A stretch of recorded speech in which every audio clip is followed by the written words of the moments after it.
This is C-spine CARS. We're working into the cervical spine, the top part of our neck today. So I want you to take a nice natural stance. Draw your arms across your chest, creating fists and tension. Breathing in, pack the air down into the abdomen. We're going to draw our chin to our chest. Pull it across to one shoulder, looking at one side of the room.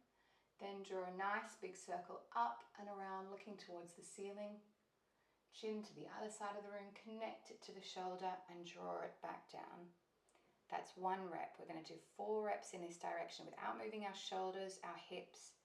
The only part we want to be moving is that top part of the spine. No arching of the back. Make sure you've got a nice strong stance.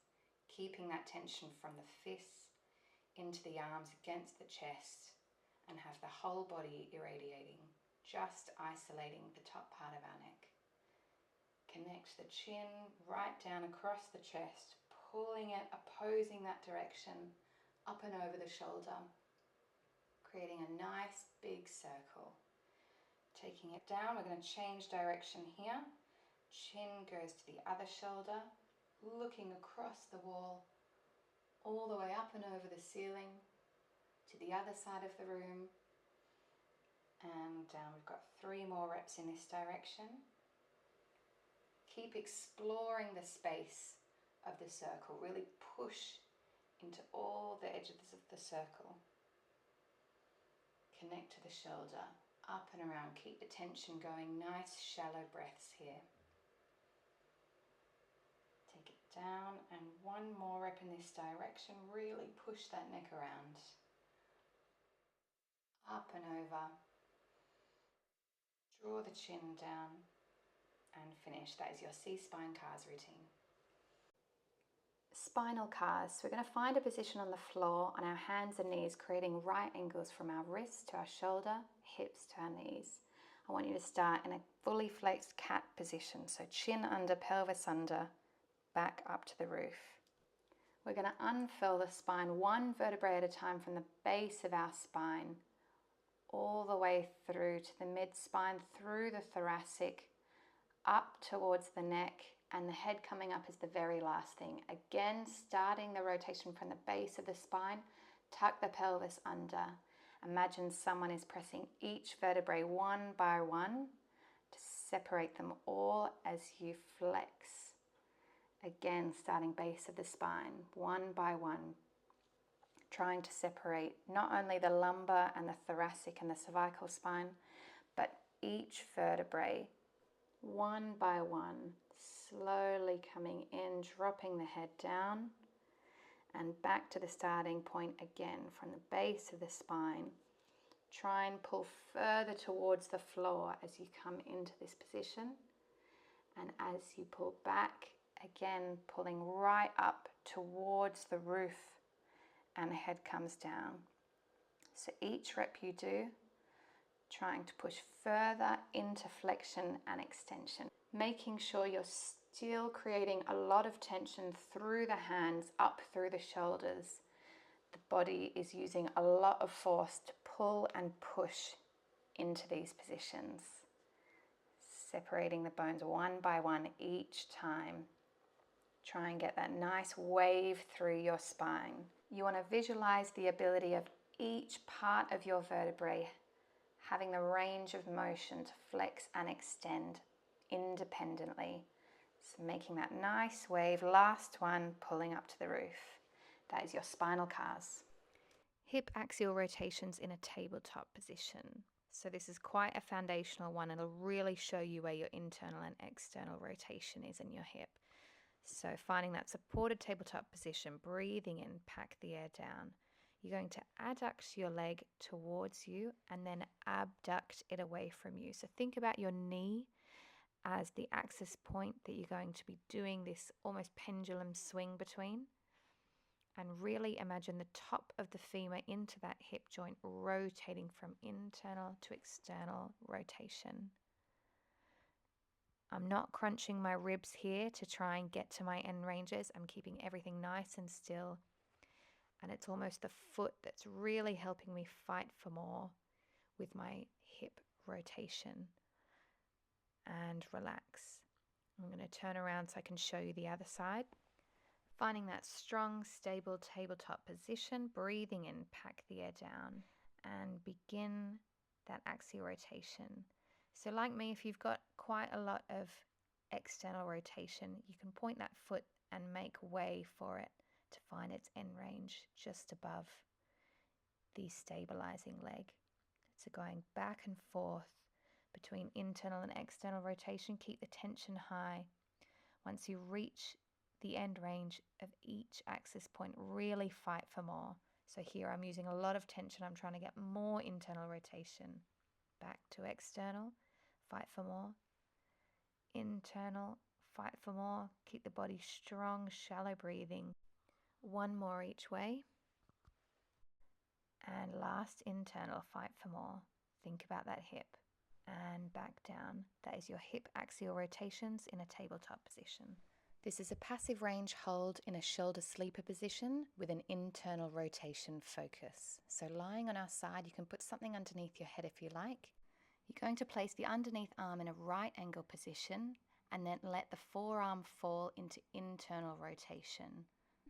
And then use the other hand above to push lightly on it. So breathing in, pack the air down, form a fist and use the top hand to push gently further into internal rotation.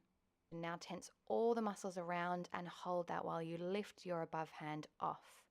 So you're pulling that arm into internal rotation. Replace the hand on top. Breathe in again. Push further into internal rotation. Now hold it and release the top hand.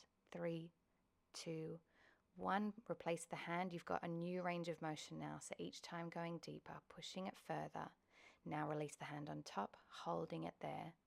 You're trying to pull further and further into this internal rotation. Again, breathing in. Push down, hold it and pull away the hand. 3, 2, 1. Good. Go one more time. Pack the air down, push further into internal rotation. Lift the above hand off while you hold that arm. Really squeezing everything you have here. And softly release. We're going to focus on the other side now. So just remembering that each time you replace the top hand on top, we're pushing further and then we're holding that new range. So setting up in that right angle, let the arm fall passively into its end range, put the top hand and apply gentle force.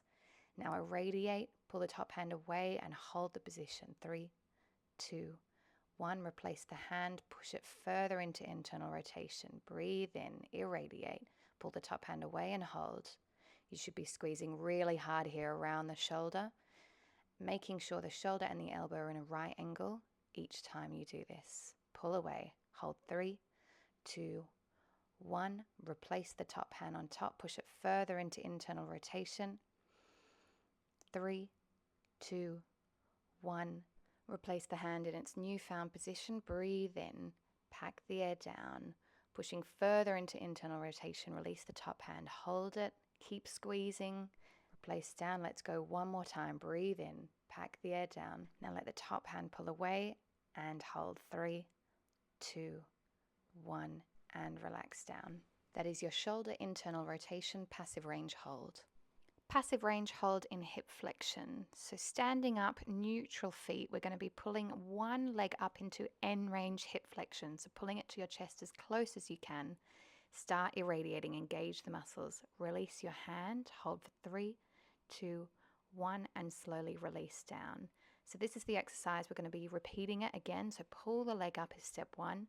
Step 2 is to engage the muscles. And step 3 is to release the hands, actively holding the passive range that you've pulled it into. Release again, pull back up. Start engaging the muscles. Hold it there by itself. Release the hands, holding, keep pushing upwards. And relax the leg down. We're going to switch to the other side now. So I've got the left leg pulled up, pulling it into the body, engage the muscles, hold the body nice and stable, keep pushing it higher and higher and down. So you're trying to maintain or increase the range that you've gotten to with the hands. Holding it there, really pushing down into the ground with your supporting leg and pulling up with the hip that we're working into. Again, holding, engage the muscles, release the hands, hold it, squeeze as hard as you can here, and relax. That is your hip flexion passive range hold. Passive range hold in hip flexion with abduction.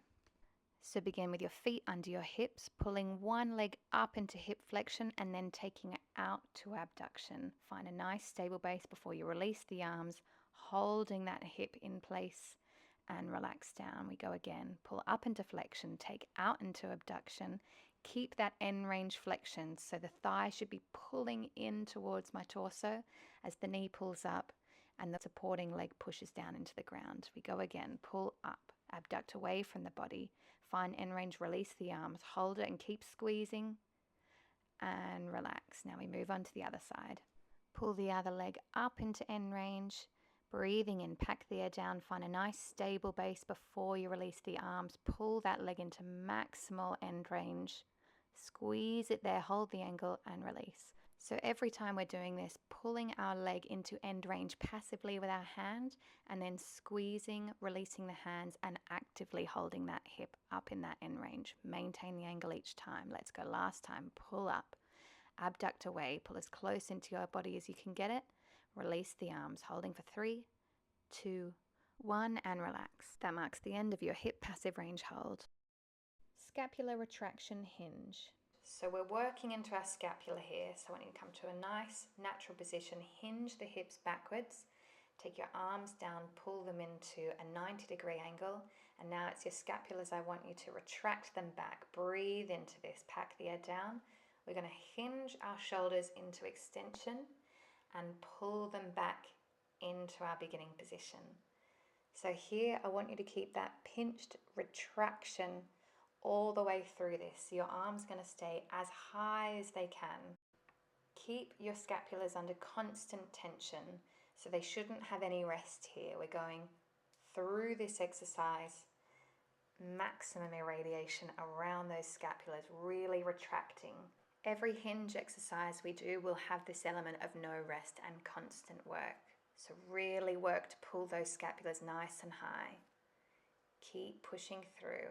Hands high, elbows high, arms come to a bent and they go across the plane to a nice stretch position. Keep pinching, pinching and retracting. The rest of the body nice and still, breathing through it. Let's do one last one. Pull back, keep them nice and high and relax. That's your scapular retraction hinge. Hip passive range lift off from bear sit to straight leg position. So sitting on the floor in a bear sit position. So you want to relax the knees out into the passive range so they are externally rotated. Pushing the back up nice and straight with the hands behind the hips. Now we're going to focus on one hip. It's going to extend and come out to straight leg position, lift and come back. So as you do this, you want to push the opposing knee towards the ground. Breathe in. Pack the air down. I want you to engage the hip, lift off, extend the leg and lower, engage the hip again to lift and bend in. Really try and think about the heel coming in first as the opposing knee is going down. Lift, extend, lower. Now lift, flex and place down. Really nice and slow, and think about that heel driving it inwards as you do this. Breathe in again, lift, extend, lower. Lift, flex it in and place down nice and softly. Use your breath. Lift, extend, lower, lift, bend, place down. Take a little relax. If you need to, wriggle that out, finding the position on the other side now. So pushing the knees down. Lift, extend, lower, lift, bend, drive that heel in. Push the other knee down, lift it up as high as you can. We're using hip flexion here. Bend and relax. Hip flexes on, extend, lower, lift, bend in and place down. Lift, extend, lower. Last one, lift as high as you can before you bend in and relax. That is your hip passive range lift off from bear sit to straight leg. Knee flexion passive range hold. So this is going to be in a prone position on the floor. So lying on your stomach, put one hand underneath your forehead for support, and with the other hand we're going to passively pull this leg into maximum knee flexion. So again, if we're not able to do this, you can come up onto your elbow or we can use a TheraBand to pull the ankle. So pulling it into your end range, breathing in, pack the air down. Now irradiate around that knee. Take the arm off, hold the angle and take it back. Pull back into end range flexion.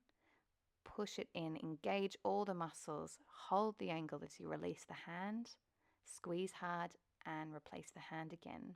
Make sure you find end range each time. So I'm pulling my ankle in as hard as I can, squeezing as hard as I can to hold this angle, replace the hand. Let's go one more time. Breathe in, pack the air down, squeeze as hard as you can, hold the angle. 3, 2, 1 and replace down. Relax out of that position. I'm going to turn to the other side to show you the other leg. So hand goes under the forehead, other hand passively pulls the leg in. Now get it as close as you can. End range knee flexion. Breathe in, irradiate the muscles, engage the back of the knee, take the hand off, squeeze and replace. Go again, pull into end range each time. Squeeze and hold, release the hand and replace. And again, find end range.